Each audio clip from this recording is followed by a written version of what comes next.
My name is Brae. This is my story. I grew up moving every 6 months to a year. Drugs were the root of everyday life, and even though I had loving parents, it was still an environment that revealed deeper evils. Pornography was introduced to me at an early age, and on my birthdays, I was given dope by friends of the family. I trusted no one. I lived by my own rules. And I didn't believe in a God and actually made fun of those who did. After I was married and had children, my wife and kids were spiritually focused, but I avoided it at all costs. On New Year's Eve 2000, my wife asked me what my New Year's resolution was. And I said, I'm never going to church ever again. She was pretty upset about it, to say the least.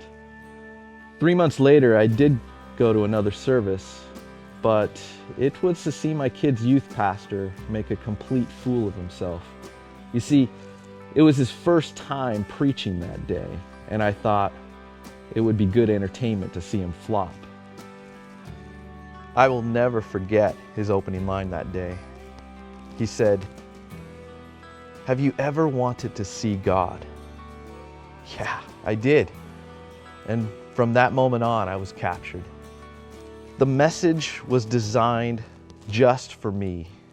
And the youth pastor, he was the instrument to deliver this personal message from God.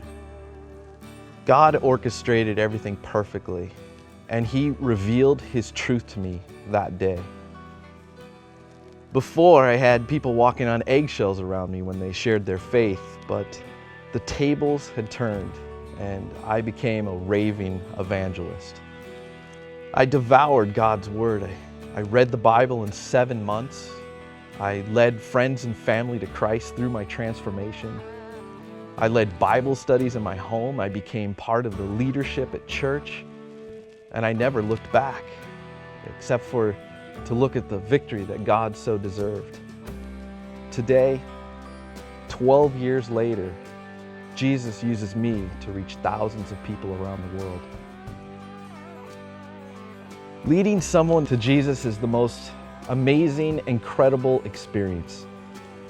There's nothing more beautiful in the world than to see someone completely changed by the love of Christ. I remember my first time leading someone. I was shocked when they said, "I want to know Jesus." I mean, I was happy, but I was scared because this was so important and I wanted to do it right and not mess it up. God reminded me of the thief on the cross next to Jesus. At the time, I didn't know why, but upon further reflection, He revealed to me that I couldn't mess it up. His grace is beyond measure.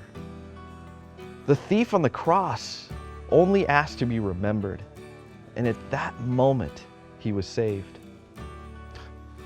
It's that easy. It's just that we make it harder than it should be. I had another conversion experience with a young teenage girl.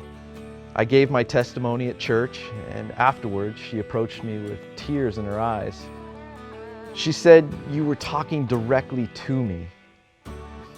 I thought it's just like God to use someone to reach another the same way He reached you. She accepted Christ after I explained to her that it wasn't me talking to her, but God. Outreach is all about giving good news. It's about pulling the gold from people to give them a destiny, a purpose in life. Jesus unveils His truth to them. I don't have to convince them. I love them. We all want that magic formula to lead someone to Christ. Well, Jesus gave us that formula. It's called love. Love people, that's it. Love life, love God. I hope that you too will commit to sharing your faith and God's remarkable love with others. We can change the world, but more importantly, we can change someone's life by introducing them to our best friend, Jesus.